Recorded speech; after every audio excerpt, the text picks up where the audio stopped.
Hi guys! Continue tayo sa ating lesson. Ngayon is sa grade 5 math, quarter 4, module 5, lesson 1. Ang lesson 1 natin is organizes data in a tabular form and presents them in a line graph. Ano yung line graph? Line graph, a graph which uses lines to connect individual data points that display quantitative values over a specified time interval. It has vertical line or the y-axis and horizontal line or the x-axis. So line graph, of course, this is made up of lines. So mga lines ang iyong graph. Okay, so meron siyang vertical axis or the y-axis. Ito yung vertical natin. So ito yung ating y-axis and then ang horizontal line niya, ito yung tinatawag nating x-axis. Pagkatapos, kapag i-connect mo silang dalawa, so ito yung y-axis mo at ito yung x-axis mo, magiging ganito yan siya. Ngayon, meron tayong example dito. So, ang gagawin natin sa ating example is gagawa natin siya ng line graph. A grade 5 pupil wants to know the most common vowel used in English. She considered copying a paragraph from their book and identified how often each vowel is used. She made a tally of frequency of used vowels in the selection, organized the gathered data in a table, and presented them in a line graph. Ang problem natin is yung grade 5 pupil, gusto niyang malaman kung gaano ba kadalas ginagamit yung mga vowels sa English. So, nag-copy siya sa kanyang book ng isang paragraph, tapos ang ginawa niya is nagtali siya sa frequency ng mga vowels kung gaano siya kadalas ginamit. And then pagkatapos, inorganize niya ang data sa isang table. So, gumawa siya ng table. Pagkatapos is ginawa niya ng line graph. So, ngayon is tayo ang gagawa nito. First, ano yung ginawa niya? Made a tally. So, ang first step natin is gagawa tayo ng tally. Base sa kanyang nakopya na isang paragraph sa kanyang book, so ito ang nagawa niya na tally. Ang letter A or ang vowel na A is meron siyang 5, 10, 15, 20, 21 na nalista. Sa E naman or sa vowel na E, meron siyang nalista na 5, 10, 15, 20, 25, 30, 32. Sa I, 5, 10, 15, 20, 25, 26. Sa vowel na O, 5, 10, 15, 20, 25, 30, 35. At sa vowel na U is 5 and 3 is 8. So, ito yung ginawa niyang tally. Ngayon, ang second step natin is gagawa tayo ng i-organize natin ang data at ilalagay natin siya sa table. Ang title ng ating table is Commonly Used Vowels. So, meron tayong vowels dito, A, E, I, O, U. And then, ang frequency niya or kung gaano siya kadami na lumabas sa isang paragraph, ang A is 21, ang E is 32, ang I is 26, ang O is 35, at ang U is 8.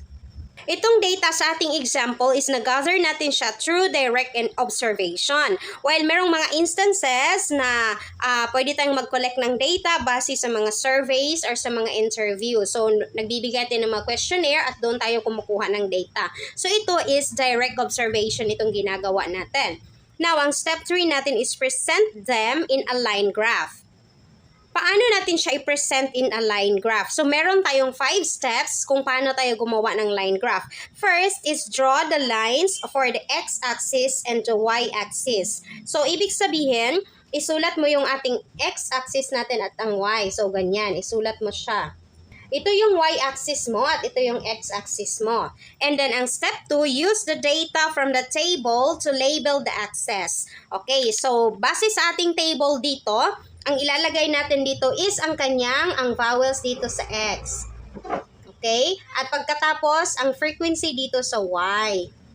Ayan. So, ilalagay natin siya. Pagkatapos, ilagay mo itong A, E, I, O, U. And then, itong mga numbers. So, nasa sayo na kung ilang number ang ilalagay mo. So, mag 1, 2, 3, 4, 5 ba yung ilagay mo? Or by 2 ba? By 5? By 10? So, ganon. Ikaw nang bahala na maglagay ng data mo. Ang step 3 is plot the points that correspond to each variable in the table. So, i-plant mo na yung points mo. So, for example, ito si A, ilang frequency niya? 21. So, sa 21 mo ilagay si A. Si E naman is sa 32, si I si 26, si O is sa 35, at si U is sa 8. So, gagawa tayo ng line graph natin ngayon. And then sa step 4, connect the points when aligned with a line segment. So i-connect mo na yung mga points mo gamit ang line segment. And then lastly, put a title on the graph. Okay, so ito na yung line graph natin. Ang step 1 natin is mag-draw tayo ng y-axis at ang kanyang x-axis. Pagkatapos, ang step 2 is ilalagay na natin ang kanyang data. So sa frequency, maglalagay tayo ng mga number. And then dito sa vowel sa x-axis is ilalagay natin ang vowel A, E, I, O, U. And then ang step 3 is plot the points that corresponds to its variable. So, i-plot na natin ang points. Itong A natin is 21 ang kanyang frequency. So, si A is sa 21 natin siya ilagay. So, ito si A, nandito siya sa 21. And then, si E is nasa 32. So, ang E natin is nasa 32. Ayan. So, si E is nasa 32. And then, si I is, ilan yung I natin? 26. So, si I, ito si I. Okay? Nandito siya sa 26. Ayan. So, 26. And then, si O is 35. So, si O, andito si O, nasa 35 si O. So, ito yung 35 natin. And then, si U naman is 8 lang. So, si U is nandito si U, nandito lang siya sa 8. So, dito is 8. Ayan. So, pagkatapos natin i-plot ang points, connect the points with a line segment. So, i-connect na natin siya. Galing dito kay A, i-connect natin kay E. So, 21, i-connect natin sa 32.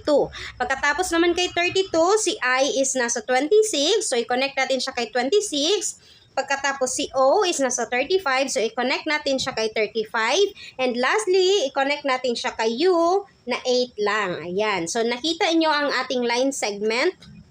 Okay, nakita nyo ang ating line graph. So, pag-connect natin siya sa pamamagitan ng line segment is ganito ang kanyang mukha. And then, lastly, put a title on the graph. So, ang title natin is commonly used vowels.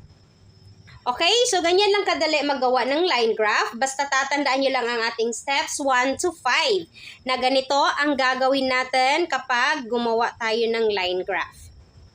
Ang lesson 2 natin is interpret data presented in different kinds of line graphs. Before tayo mag-proceed, i-review muna natin yung lesson 1 natin. So, ano ba yung ibig sabihin ng line graph? Line graph is a graph which uses lines to connect individuals' data points that display quantitative values over a specified time interval. It has vertical line or the y-axis. So, ito yung vertical line natin. Ito yung ating y-axis. And then, horizontal line or the x-axis. So, ito din yung horizontal line natin at ito yung tinatawag nating x-axis. So, kapag i-connect mo silang dalawa, si y at si x-axis, magiging ganito yung kanyang form. So, makakagawa ka na ng line graph gamit ang vertical line at ang iyong horizontal line. Sa lesson 1 is tayo ang gumawa ng line graph. Ngayon naman sa lesson 2 is i-interpret natin yung line graph. So, paano ba tayo mag-interpret ng line graph? Meron tayong mga key points dito kung paano tayo mag-interpret ng line graph.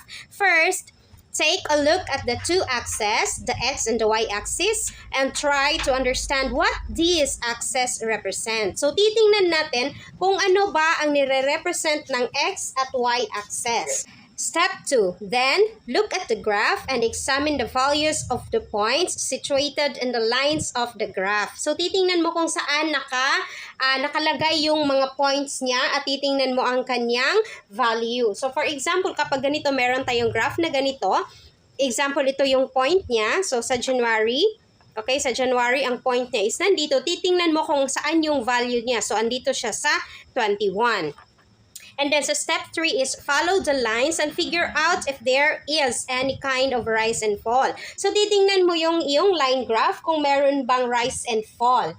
Kapag nakita mo na merong rise and fall in a line graph, a line that goes up means increase in the value, while a line that goes down from its previous points, it means that it is decreased in value. Okay, so siguro alam na natin kung paano mag-interpret ng graph. So ngayon, meron tayo ditong line graph. Ito yung ating, again, ang ating y-axis. Sa baba naman, itong ating horizontal line is ito ang ating x-axis. And then, dito sa gilid is ang title pala ng ating graph is monthly sale of CAP. Dito sa gilid is number of cups sold, and then dito sa baba is ang kanyang month. So, January, February, March, April, May. So, ngayon i-interpret natin ang ating line graph. So, ang step 1 natin is titingnan natin ang kanyang y-axis at ang kanyang x-axis. And then, try to understand. So, ano ba ang nakalagay sa y-axis natin? Ang nakalagay is ang number of cups. So, meron tayong mga number dito. At sa ating x-axis naman, ang nakalagay is yung mga month niya. Ngayon, is titingnan natin yung graph at examine natin ang value ng points. So, titingnan natin na ang January is nasa 21 ang kanyang point. Okay, so 21 dito. And then, ang February is nasa 32. Si March naman is nasa 26. And then si April is nasa 35.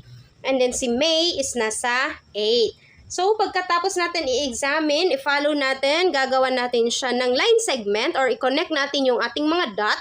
Kapag na-connect na natin siya, titingnan natin kung meron bang rise and fall sa ating line graph. So ngayon, base sa ating line graph, makikita natin ang title ng ating line graph is Monthly Sale of Cup. So makikita natin dito na ang sale ng ating January is, okay, titingnan natin si January is nasa 21 cups ang kanyang nabenta. Sa February naman, si February is, okay, si February is nasa 32. Okay, si February is nasa 32. Ayan. And then si March is nandito. Ito si March, titingnan natin ang kanyang line kung saan siya nakapunta. Ayan, dito. So si March is nasa 26. And then si April is nandito. Okay, so susundan lang natin ang line ni April. Si April is, ilang cup yung na-sold niya? 35. And then si May naman, si May is nandito sa 8. So, 8 lang yung nabenta niya sa month of May. So, makikita natin sa ating line graph na ang may pinakamaraming nabenta na cup is ang month of April. At ang may pinakamaliit naman or konti na nabenta na cup is ang month of May. Ngayon, paano naman natin siya i-interpret kapag double line graph yung gagawin natin? Okay, so gagawa tayo ng double line graph. Okay, so titingnan natin itong double line graph natin. Ang title ng ating double line graph is Monthly Sale of Cup and Shorts. So, dinagdagan natin siya ng shorts. And then dito sa y-axis niya is number of cups and shorts sold. At dito sa baba is same sa x-axis is ang month, January, February, March, April, May. So ngayon, titingnan natin kung ilang shorts ang nasold sa January. Itong red is ito yung sales natin sa shorts at ang black is sa cups. So sa January, ang sales ng shorts is 30. So 30 ang nabenta na shorts sa January. Sa February naman, ang nabenta na shorts is 25. Sa April, sa March, ang March is 19. At ang sa April, ang nabenta niya is 28. Okay, zoom natin konti para makita ang number. Ayan. So, sa May naman, ang nabenta sa May is 20 shorts. So, ngayon is i-compare natin itong dalawang line graph natin. I-interpret natin ang ating line graph sa pamamagitan ng pagsagot ng mga questions na to. So, question number 1, what month is the least sales of cup? How about the shorts? So, anong month daw yung may pinakamaliit na sales ng cup? So, saan ba dito yung may pinakamaliit na sales ng cup? So, ang cup is black. So, ang may pinakamaliit nandito sa baba, ang ating May, na 8 lang yung nabenta na cup. How about the shorts? Ang shorts naman, saan yung may pinakamababa? Ang may pinakamababa is si March. So, dito siya sa 19. Question number 2. On what month or months were the sales of shorts better than the sales of cup? So, ano kayang month na mas maraming nabenta yung shorts compare sa cup? So, titingnan natin dito sa ating graph. So, mas mababa dito si black compare kay red. Dito naman sa February, mababa si red compare kay black. Sa March, mataas si black compare kay red. Sa April, mataas si black compare kay red. Sa May, mababa si black compare kay red. So, ibig sabihin, ang month na mas maraming nabenta si shorts compare kay cup is the month of January and May. So, dalawang month. January and May kasi mas mataas si red dito compare kay cup. Question number 3, what month has the highest sales for both cap and shorts? So, ano kayang month ang may mas pinakamaraming nabenta na cap at saka shorts? So, kapag i-total natin siya, sa January, merong 21 at 30. So, ang total niya is 51. 21 at 30, ang total sa January is 51. And then sa February, meron siyang 25 at 32. Ang total niya is 57. Sa March naman, meron siyang 19 at 26. So, ang total niya is 45. Sa April, meron siyang 28 at 35. Ang total niya is 63. At sa May, meron siyang 8 at 20. Ang total niya is 28. Therefore, ang may pinakamaraming nabenta na cap at saka shorts is ang month of April. Kung ang month of April yung may pinakamaraming nabenta na cap at saka shorts, ano naman yung month dito sa question number 4 natin? What month has the least sales for both cap and shorts? So ano yung month ang may pinakamaliit or konting nabenta ng shorts at saka cap? So base sa ating total, ang may pinakamaliit na month is ang month of May. Kasi 8 lang at saka 20. So 28 lang yung total nilang dalawa. And then last question, what is the title of this line graph? So, ang title ng ating line graph is Monthly Sale of Cap and Shorts. Okay, so that's all for today's video guys. Sa lesson 1 natin, napag-aralan natin kung paano tayo gumawa ng line graph. Sa lesson 2 is pinag-aralan natin kung paano naman natin i-interpret yung line graph, yung single line graph, at saka yung double line graph. That's all for today's video guys. See you in our next lesson. Bye!